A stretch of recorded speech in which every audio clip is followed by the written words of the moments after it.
আসসালামু আলাইকুম এভরিওয়ান, আবারও হাজির হয়ে গেলাম নতুন আরেকটি রেসিপি নিয়ে। আশা করি ফার্স্ট থেকে লাস্ট পর্যন্ত রেসিপিটি কন্টিনিউ করবেন। তো কথা না বাড়িয়ে চলুন মূল রেসিপিতে চলে যায়। রেসিপিটি কিন্তু ভীষণ মজাদার। আপনারা কিন্তু এই রেসিপি দিয়ে আসলে পেট ভরে ছেটে পুটে 1 মিনিটে আসলে প্লেটের ভাত আপনারা শেষ করে নিতে পারবেন। রেসিপিটি এতটাই মজা হয়। তো এটা একটা ভাইরাল একটা রেসিপি, সবাই ট্রাই করেছে, তো আমি শুধু বাকি ছিলাম। তো আমি লাস্ট পর্যায়ে আসলে এটা ট্রাই করে ফেললাম, কারণ এটা অনেক বেশি মজা ছিল। তো ভাবলাম ভিডিওটি আপনাদের সাথেও শেয়ার করি।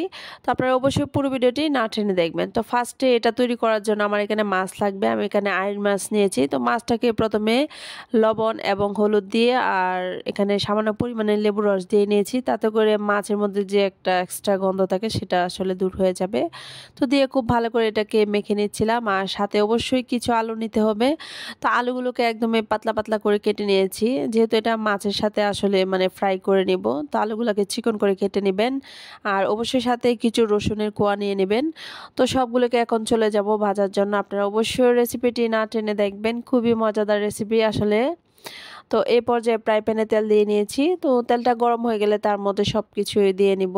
তো মাছ দিয়ে নিয়েছি, আলু দিয়ে নিচ্ছি। আর আপনারা এই রেসিপিটি কিন্তু যে কোনো ধরনের বড় মাছ দিয়ে আপনারা করে নিতে পারেন, যেমন রুই, কাতল, তারপরে পাঙ্গাস মাছ, এরকম টাইপের মাছ দিয়ে আসলে করে নিতে পারেন।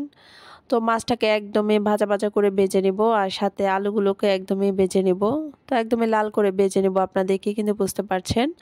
তো এই পর্যায়ে এখন আলুগুলোকে আমি নামিয়ে নেব, যেহেতু আলুটা একদমই হয়ে গিয়েছে, মাছটা হয়ে গিয়েছে। তো এই পর্যায়ে চলে যাব রসুনগুলোকে ভাজার জন্য।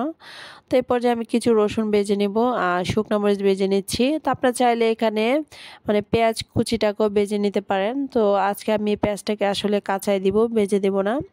তো এই পর্যায়ে মাছের কাঁটাগুলোকে ছাড়িয়ে নিতে হবে।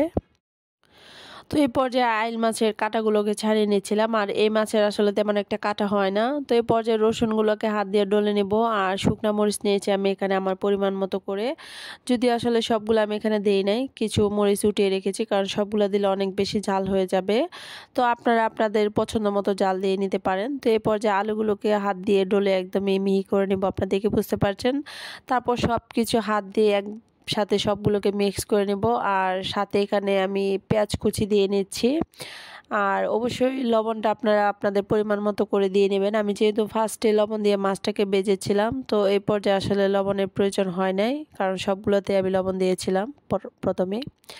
তো এই পর্যায়ে সরিষার তেল দিয়ে নিয়েছি, দিয়ে এটাকে খুব ভালো করে হাত দিয়ে ডলে মেখে নেব। আপনারা চাইলে এখানে ধনেপাতা কুচি দিতে পারেন। তো আমার বাসায় যেহেতু ধনেপাতা কুচি ছিল না, তো সেক্ষেত্রে আমি এখানে ধনেপাতা দিই নাই। তো এইভাবেও আসলে অনেক মজা হয়েছিল।